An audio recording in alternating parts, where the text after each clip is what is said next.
live with your mom because she's poor? No way.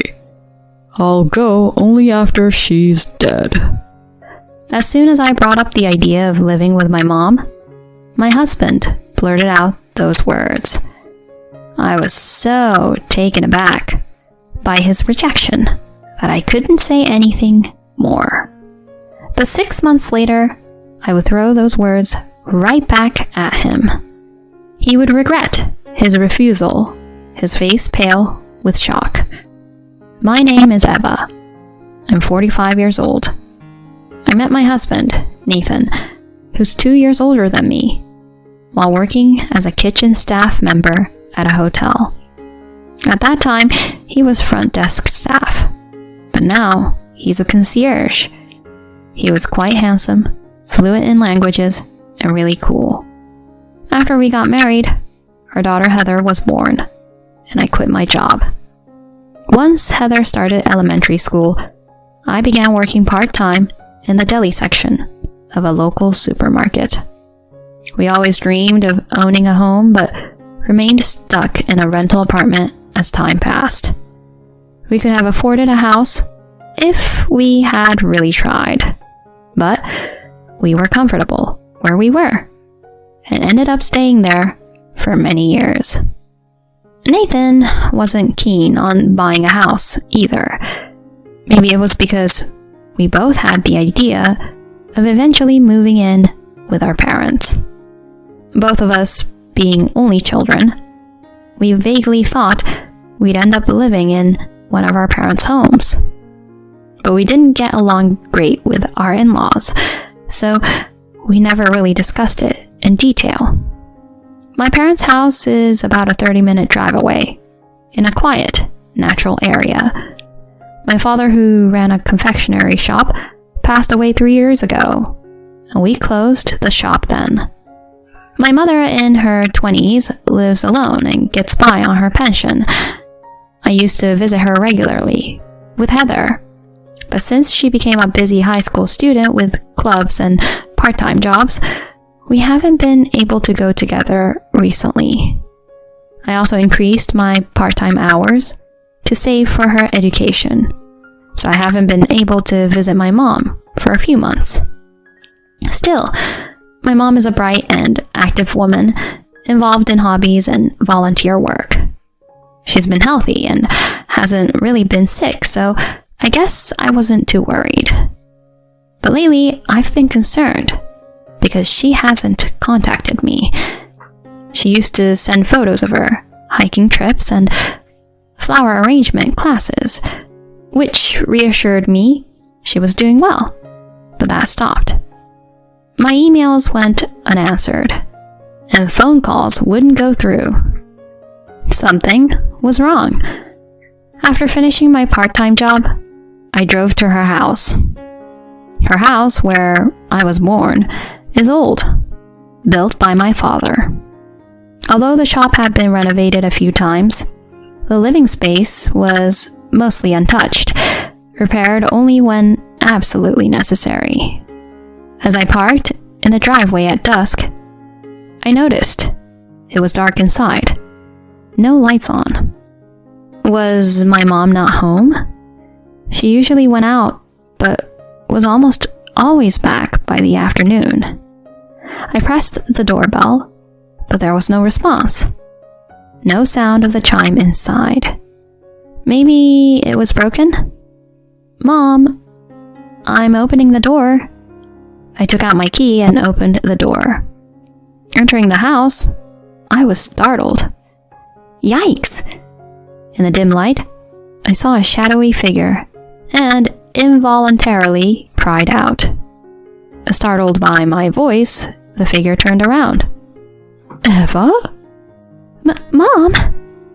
As I approached the table where my mom was, I saw her holding a small sandwich in the dark. "Mom, what's going on?" "Oh, sorry. I was just having my dinner." There was nothing else on the table, just that one small sandwich. I mean, why are you sitting in the dark? I thought nobody was home. "Oh, Yes, right. She seemed unlike her usual vibrant self, almost lifeless. I tried to contact you, but couldn't reach you by mail or phone. The electricity was cut off, so I couldn't charge anything. Sorry. Electricity cut off? Are you that short on money? Well, we were self-employed and the pension isn't much. To the point where you can't pay for electricity? We were never wealthy, but I didn't think we were that bad off. My parents paid for my vocational school and helped when I got married. They even spent generously on Heather. I felt ashamed for not knowing my mom's situation and for neglecting her. I took the bill from her and paid the electricity bill. I also bought food for the two of us. It would take a while for the power to come back, so I decided we'd have a dinner together. I called home, and Heather answered. I'm at Grandma's. There's a bit of a problem, so I'll be late coming back. Okay, I'll make something for dinner. Thanks. That would be a great help. She had grown into a good kid, despite a rebellious phase in middle school. Is your dad back yet? No, not yet. He's been coming home late, a lot lately. Leaving the house matters to Heather, I sat down to dinner with my mom, lit by an emergency lantern. In the lantern light, she looked thin and pale, much older than before, although it might have just been the dim light. Mom, are you feeling okay? I've been a bit off lately. Maybe it's my age. She smiled weakly, but seemed to enjoy the meal. Sorry, it's just supermarket food. No, it's been a while since I've had a full meal. What? Why are you so short on money? I had some expenses. Expenses? Big expenses can come up just from living, especially in an old house like ours. Things break and need repair, and I assumed that was where her money was going. Mom, if you're struggling with money, why don't we live together? I just said it naturally. Living apart, I can't keep an eye on her, but if we live together, we can share meals, and I can help with any repairs that are needed. But she said, It's okay. My fixed deposit will mature soon. I'll manage somehow. Besides, what would Nathan say? Indeed, I couldn't imagine my husband agreeing to it. He would definitely balk at spending even a penny on the repairs of an old house. Simply put, he's stingy. Extremely so. He also didn't get along with my father. Dad had a craftsman spirit and high pride, so they often clashed. That's why he hardly ever visited my parents' home. He'd probably hate the idea of living with my mom now. Still, I couldn't leave her alone in this state, so I decided to bring it up with him. But... Live with your mom? Because she's poor? No way. I'll go only after she's dead. I expected him to oppose living together. But to say something like that? If this goes on, she really might die. Well, I'll consider going then. What? I never thought he could be so cold. And when I told him I paid my mom's electricity bill, he got furious. You paid her electricity bill? Why should we have to pay for that? He's extremely particular about money, probably influenced by the way he was raised. His parents would spend on themselves, but never for others. They seemed to be living beyond their means, just for show. Nathan had the same tendencies. If I had realized this earlier, I might have reconsidered marrying him. I didn't see it before we married. I remember, he was always well dressed, but he never treated me to a meal during our dates. And the gifts he gave for birthdays or Christmas were something a kid could afford with their allowance. It's not that these things are bad, but it always left me feeling uneasy. So it's typical of him to get angry about paying for my mother's electricity bill. But how can I just leave my struggling mom alone? Why do we have to take care of her? What? Are you telling me I can't help my own mother? I owe her for raising me, and we should do some filial duties, right? She didn't raise me. Are you being serious? My parents helped us when we got married and when Heather was born. Have you forgotten their kindness? Your parents never helped us. I never asked for their help. If they couldn't afford it, they shouldn't have done it. It's their own fault if they can't manage their finances. You actually think that way about my parents? Anyway, it's got nothing to do with me. There's no use arguing with someone like him. Even though I knew it was futile, my frustration didn't go away.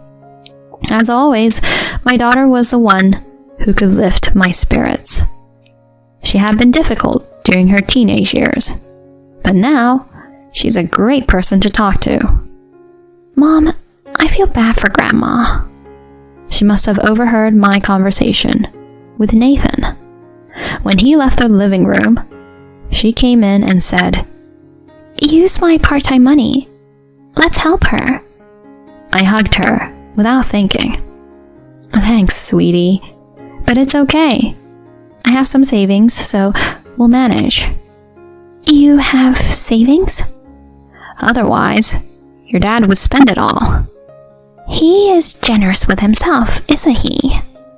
Laughing together with her made me feel a bit better. Plus, Grandma said her deposit is maturing soon. It's probably not much, but at the time I thought that way. Little did I know how well she had managed her finances. Eva, help me. It was 6 months later that Nathan came to me pleading. I had been visiting my mom regularly and helping her financially, and she was starting to recover.